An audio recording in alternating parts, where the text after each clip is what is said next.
Hello, everyone, and welcome to another Capes and Lunatics Creator Corner. It's me, Phil, again, and as in last episode, it's Charlie, and I don't know where Charlie went. All right, don't jump in. But anyway, all right, before too many more gremlins get us, I am here today with one of the greatest names in comics, Mr. Mark Waid. You are very kind, sir. How are you today? Oh, very good, very good. And Charlie's back. Yes. Oh Lord. All right. Anyway, but yeah, since we only have like a half an hour, let's jump in. Like I've talked to you once before. You know, I love your all your previous DC work, Flash and everything, and I'm rereading your Daredevil stuff again. Just Thank you. Great, but and you're, you know, I love your previous Captain America work. You're back on Captain America. Captain America. So is just like that the the little page at the end of the issue where you write about what Cap means to you. So Captain America is Captain America your favorite Marvel character? Oh, by far, yeah. I mean, Daredevil's a close second, but Cap has always been way up there. It's just, even when I was a DC boy growing up and didn't really have much in the way of Marvel Comics, some of it was that growing up in the Deep South, there really was no distribution of Marvel Comics in the 60s. They were very sporadic, so found a lot of DCs, find very little Marvel, so I wasn't really exposed. But even then, Captain America was on my radar. I don't know if it was because of those crappy cartoon shows in the 67 or whether it was an occasional glimpse of him on the newsstands or whatever, but I've always loved Captain America. So why is Captain America the greatest Marvel character? Because he has an integrity that is, look, everybody in Marvel, all the Marvel heroes have integrity. All the Marvel heroes are good people, but there's something so indomitable about Cap's will and Cap's spirit and Cap's integrity that it just makes him heroic to me. There's no obstacle that he will not find a way to overcome. So you said you had your plastic shields. You later on had your Cap jersey, and yep, had the shield made of one of those plastic toboggans that you'd buy at the toy store, the big that you sled down. Mm-hmm. The best I could do at the time, and I remember too, we couldn't find any gloves that were red. I had to get some gardening gloves and spray paint them red, so they were beautiful looking, but they were sticky, always sticky. Every kid goes through that. But I'm loving your Cap run, especially. I mean, I love every issue you've done, but like this first issue back, I mean, it's a simple story, but it's such a powerful story. Thank you. I mean, it's clearly. Go ahead. I'm sorry. No, sorry. Go ahead. No. I was going to say, I mean, honestly, it was partly inspired by my visit to Metropolis, Illinois, a few years ago when I went to see.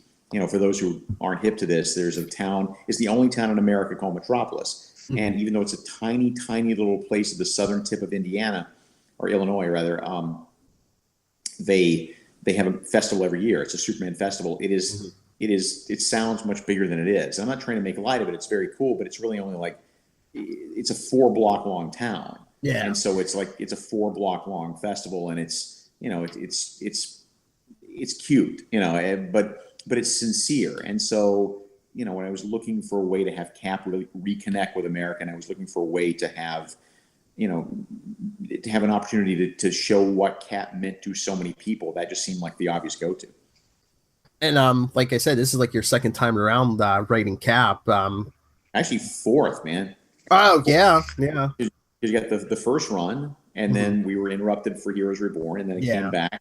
And then doing Man at a Time about 10 years ago, that was my third bite at the apple. So this is number 4.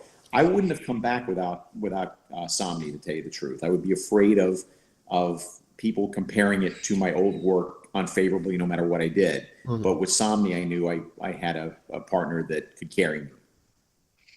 So, what would you say is different this time, or what were you like? Okay, this is what I wanted to do before, and I never got the chance to do with Cap. Well, obviously, one of the big differences is that we're dealing with, or not dealing with, however you want to look at it, the fallout of Secret Empire. Mm-hmm.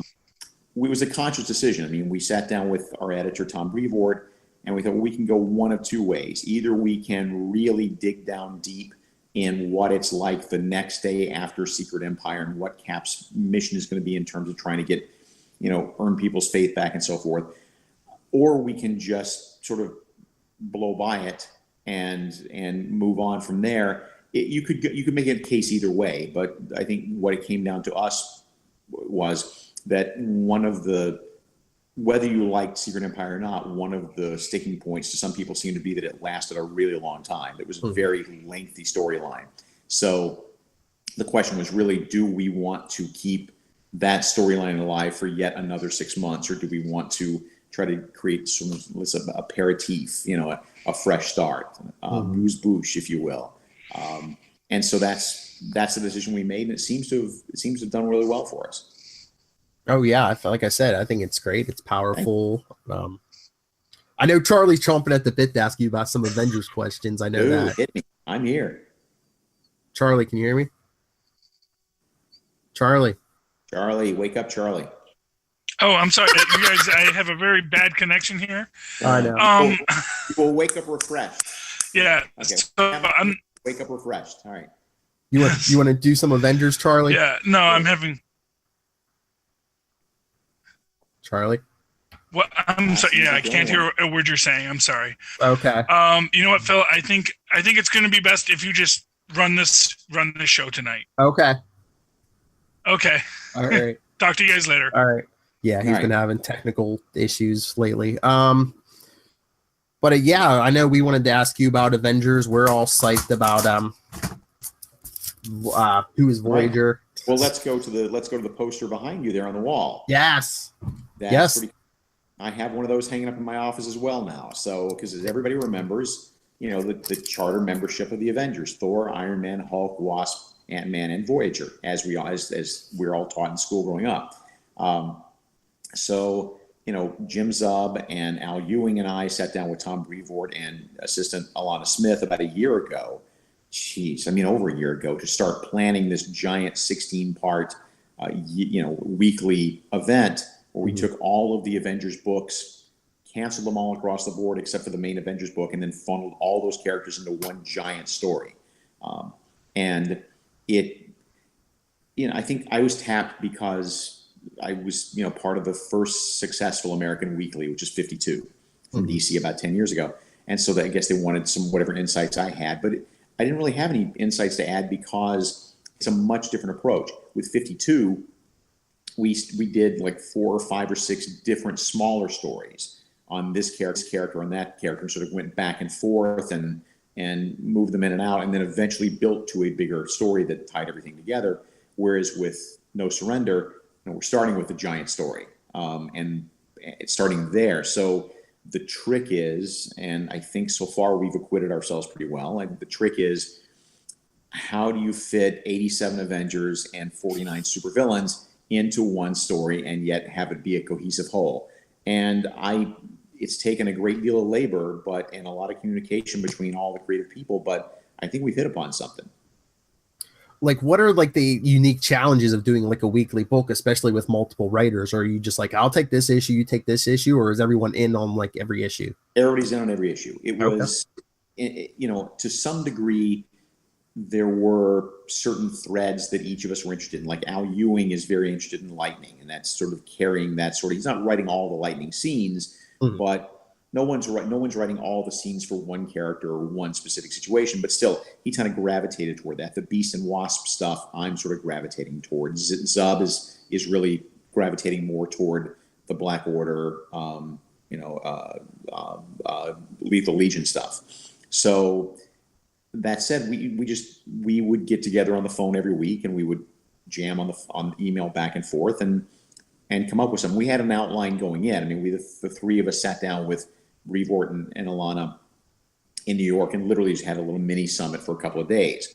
We started blocking everything out and figuring out the basic beats of 16 issues. So we had something to go on. And then we all went our separate ways, and then it just became, email is our friend. Everything was back and forth communication all the time. Part of the challenge has been making sure that we're on top of all of the continuity, because there's just so many moving parts to this thing. There's 129 Avengers. 4,000 Black Order guys. And to make sure that every single one of them, we got the name right, we got the pronunciation right, we have the colors right, we have the costume right. We've, as you'll see, if you're paying close attention, there's a couple little glitches as we found as we going along. But so far, all of it's basically there, and then we'll clean the rest up in the trade. Those are the big challenges. That it's just the coordination of it all. Mm-hmm. So I guess I can't just come out and ask you who is Voyager. Here's the thing. Yeah, I'm going to tell you. Yeah, put your fingers in yours. I'll tell you. Here's the thing.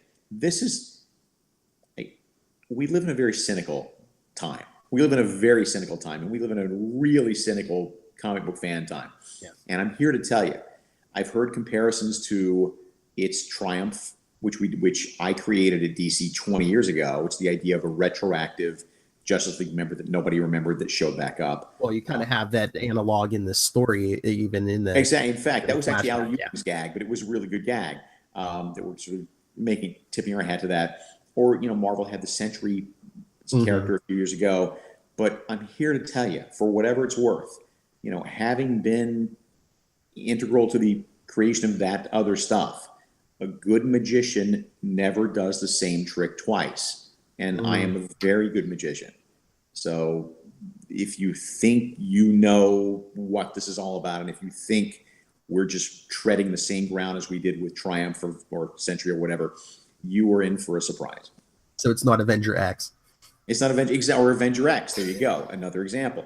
It's none of that. It is all will become revealed. I don't know if you can answer this. Is it someone is she a character we've seen before, like a different version? I can't. That would over too many cards. Okay. But I will say that we are operating in good faith. The Avengers are operating in good faith. If you trust us, I think the reveal will be worthwhile. But we'll get answers soon. You will get answers actually pretty soon. I think we get answers about 9 issues in, something like that. What did we just proofread the other day? Like issue 9, issue 10, somewhere along in there. As we get to the end of Act 2, if you will, we'll start to see some reveals. Yeah, because I think Part 5 comes out tomorrow. I think so, yeah. So that's the other question. I mean, with all these writers and with the weekly book, how far ahead do you have to stay ahead of the story?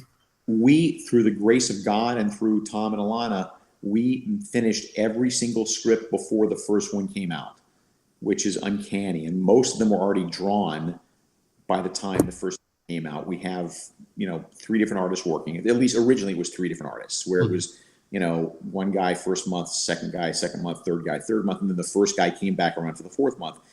As that happened, as happens with these things, and there's a lot of deadline pressure, some of these guys had to farm out a few, one of these guys had to farm out a few pages here, a few pages there, very intense pressure on them.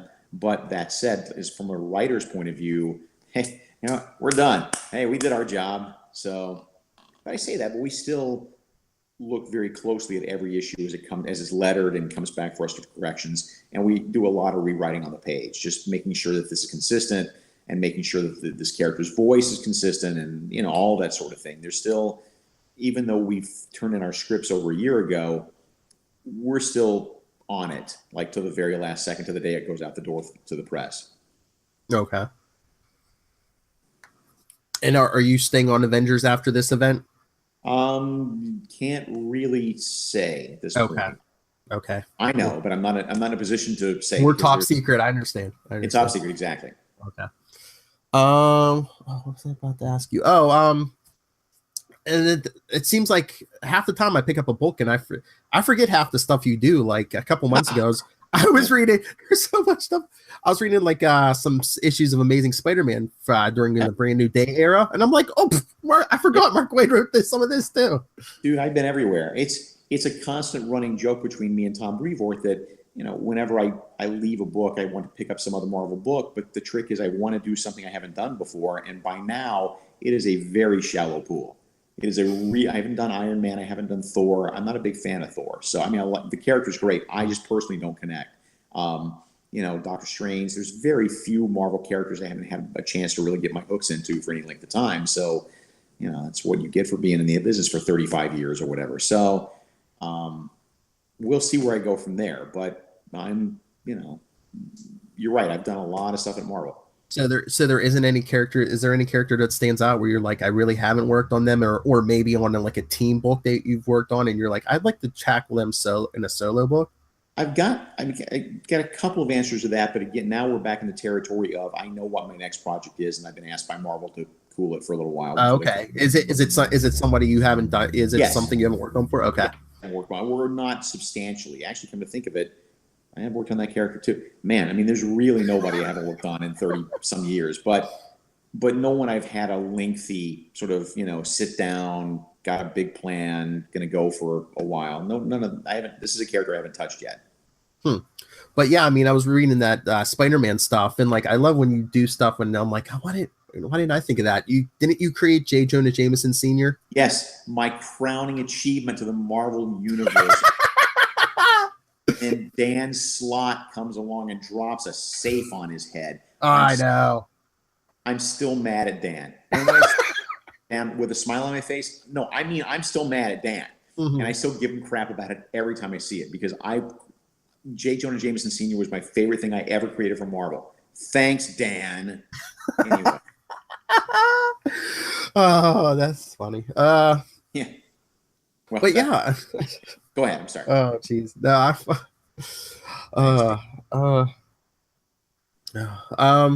I'm glad you still get passionate about it, though.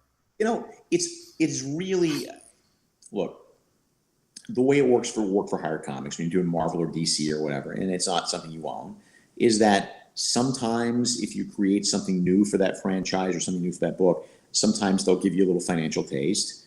Sometimes they don't. And you're not obligated under contract most of the time to get anything. It's if they give you anything, if they give you like an extra, a little bit of ownership on this thing or that thing, it's at their discretion. And Marvel treats everybody very well. So instead of getting money for it, the real joy for me is when I'm able to contribute something to the legacy that sticks. Mm-hmm. I don't see a dime off of the Flash TV show, but that's not as important to me as it is when I hear the word Speed Force from my television. I light up like a Christmas tree. Yeah, they could send me some money, but I wouldn't remember next month what I spent it on, but I'll always remember what it's like to hear the word Speed Force on my TV, right? So or when you hear the S stands for hope, and in the Superman movie franchise, that's me. That's awesome.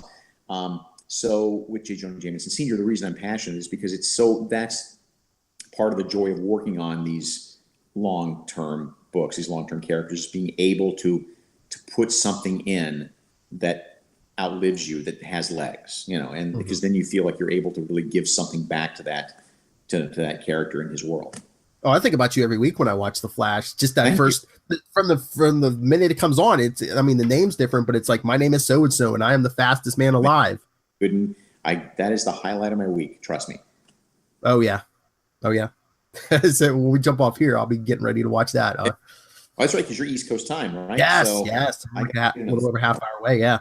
That's why when you said you only had limited time, I'm like, oh, that's fine. Yeah. But yeah, last time we talked, I don't think it was like in the middle of season 2. I don't think we had seen your favorite Abracadabra yet. So I'm sure you saw Abracadabra. What did you think? Mark, you there? Uh-oh. Mark? I'm here. I hear you. Okay. I wasn't sure if we were freezing up. Can you hear me now? Yeah. Okay, good. Yeah, for some reason, my camera, I just went to an avatar of you. You vanished from the screen. Okay. All right, so backing up. Not my Abracadabra, but a pretty cool take. But again, the real thrill for me in season 3 was Savitar, obviously. Yeah. And again, not exactly the Savitar that I created, but close and enough that it made me feel like, yeah, I was able to give something back. And are you enjoying this season with the Thinker? Yeah, I am. I think it's really smart of them to get away from speed face villains for a little while. Yes. As much as I still want to see Impulse on that screen someday, or as much as I want to see, more Jesse Quick, I'm patient enough. We'll get around to it. But in the meantime, the Thinker stuff is great. I love that we've hit the trial of Barry Allen. But most of all, I've lived long enough to see the elongated man on my television. Yes. I'm good. And he's wearing his purple suit at first. That's even better. So I'm done. Like I would have died happy right then. Did you enjoy the crossover this year? My God, who could? If you didn't enjoy it, then you have no love of comics. You just I love that better than Justice League. I really did. I was having dinner with Mark Guggenheim a couple of weeks ago, and we're talking about it. I told him, you can't top it. Whatever you do next, you just forget it. You can't. There's no way to top this, because it wasn't just the scope of it, and it wasn't just the great characters and the cool moments. It was unlike the previous crossover, which was an Arrow episode, but it had some elements. A Flash episode, but it had some elements. This was just clearly 1 3-hour episode. Yeah, 4 hours. Yeah. Yeah, true. With no, and it didn't feel like you were only doing the Arrow stuff in the Arrow time slot. It was just comprehensive, and so, man, that's. Not since the first Superman movie have I seen anything on the screen that superheroes that made me that excited. It was really good. Oh yeah, I mean I think that's the best superheroes have been on TV. Yeah. And I mean, are you watching Supergirl? Well, you said you're watching Supergirl. I'm a couple behind right now, but I'm watching Supergirl if no other reason than to hold that thought.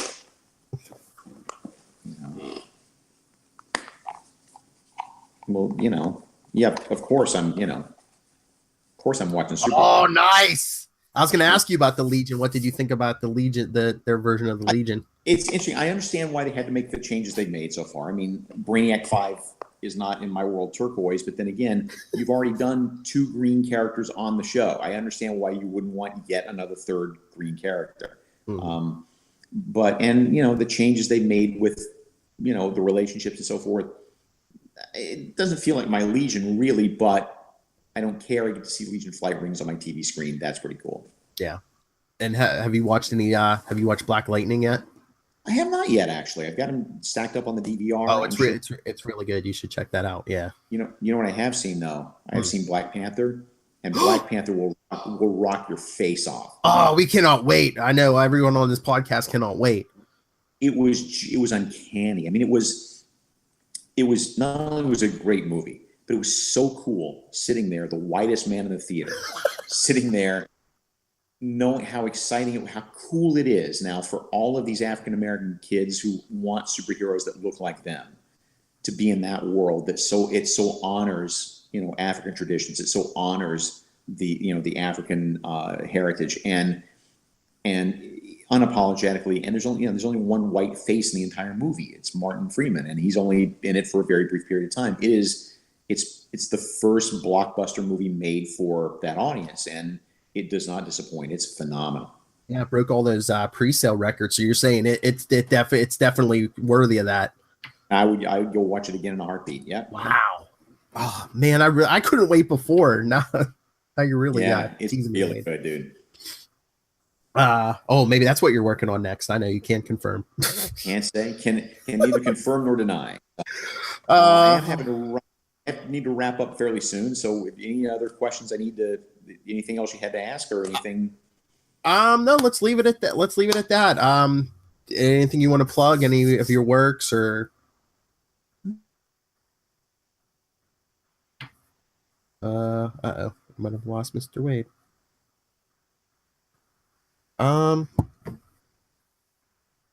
Hold on, everyone.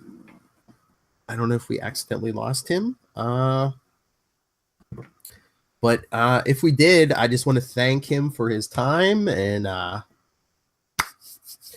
like I said, this is the second time I've gotten to speak to him. Always a nice guy, always a great interview. And if we don't get him back, remember, pick up Avengers No Surrender weekly at your local comic store or digitally. And Captain America, he's back. I'm trying to remember. I don't think it's this week or coming up or next week coming. But pick up his Captain America. It's great. It's always great whenever he writes Captain America. Like I said, I love his previous Daredevil work, the Avengers, Flash over at DC. You cannot go wrong with a Waid project. And Anyway, please, if you are any kind of comics creator, writer, artist, doesn't have to be Marvel or DC, and don't have to be a Mark Waid. I mean, who can be a Mark Waid? Follow us. Well, write to me or us. capesandlunatics@gmail.com. We're on Facebook, facebook.com/capesandlunatics. Twitter is @capeslunatics. And our voicemail, 614-382-2737. That's 614-38-CAPES. And I am on Twitter @NightwingPDP. And my email, nightwingpdp@gmail.com. So any of those ways, like I said, if you're a creator or if you have a line to a creator, get a hold of us. We love talking to creators. And that's it. We have a lot more good stuff coming from the Capes and Lunatics. So until next time, wow, I'm not used to being here by myself. But until next time, this has been Phil, Charlie for 2 seconds, and the great Mark Waid. Once again, this is the Capes and the Lunatics.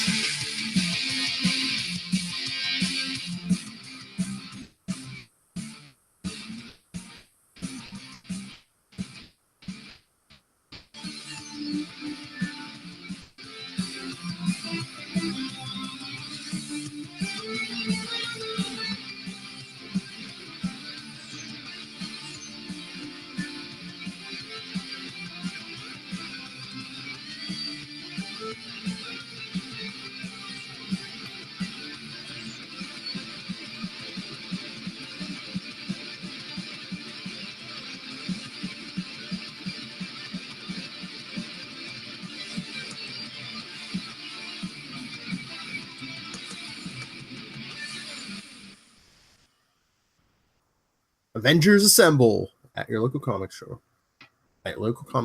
Get it from Mark Waid.